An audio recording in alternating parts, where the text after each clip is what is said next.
So what happens to the brain when someone consumes alcohol? Let me explain.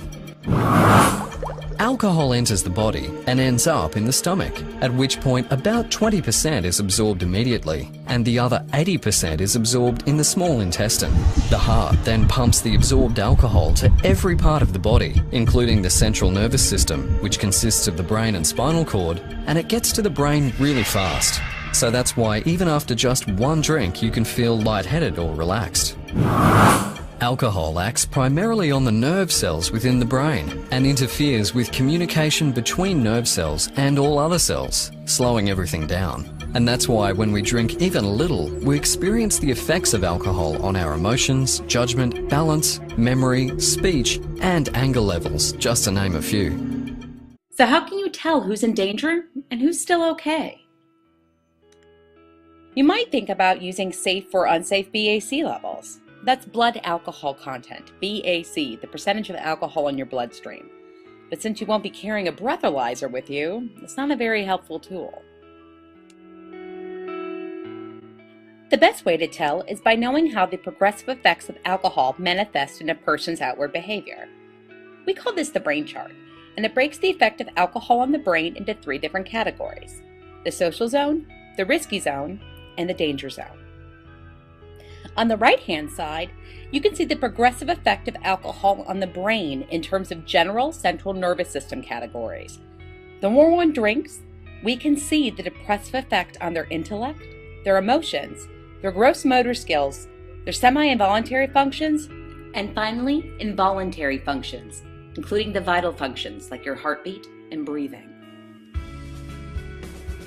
Alcohol first impacts the cerebral cortex and the frontal lobes. The alcohol is beginning to anesthetize our intellect and our emotions.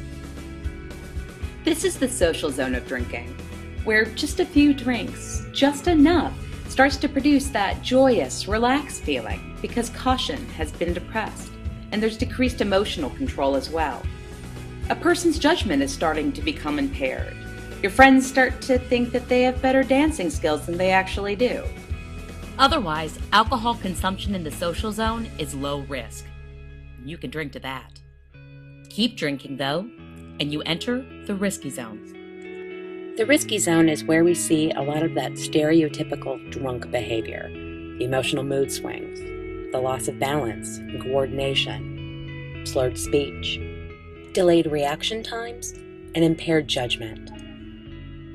When alcohol hits the cerebellum, where coordination and perception live, a person's gross motor skills are getting their dose of the alcohol anesthetic.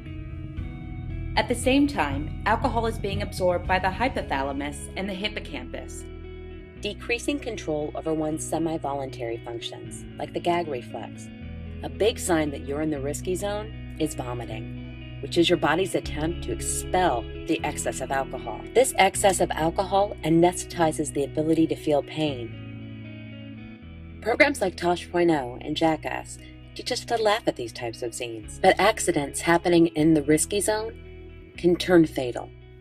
In August 2013, on the second day of Indiana University's freshman orientation, Rachel Feeney went to an off-campus party. She consumed alcohol, and she slipped down a flight of stairs and hit her head. Rachel didn't seem hurt, and her friends didn't think she was too intoxicated, so they left her to sleep it off. 6 or 7 hours later, she was found unresponsive, and 911 was finally called.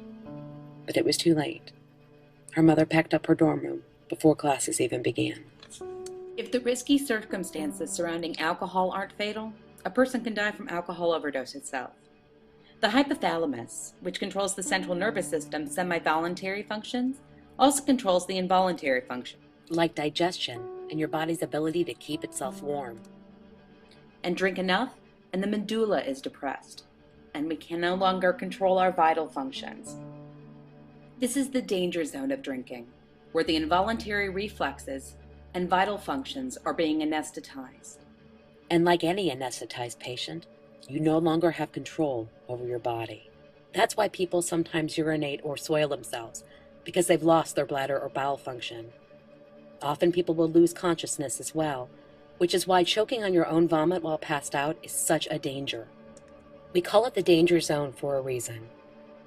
Each year, over 1,800 18 to 24-year-olds die due to alcohol-related incidents, and over 500,000 people under the age of 21 will experience alcohol-related injuries, all across the country, and even here at home.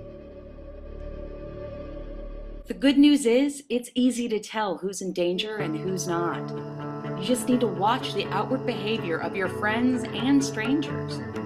You might be wondering how tolerance comes into play, and that's a good question, and one that we're going to talk about in a few moments. Our best times at Northwestern are shared, so take care of each other and keep watch, so you'll know where the drinking moves from social to stop.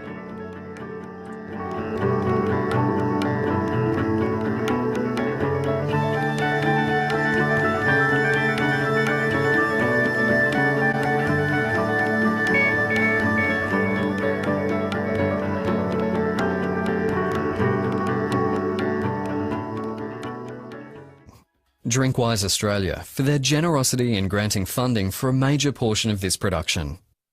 Australian Lions Drug Awareness Foundation for their input and support throughout the production of this presentation.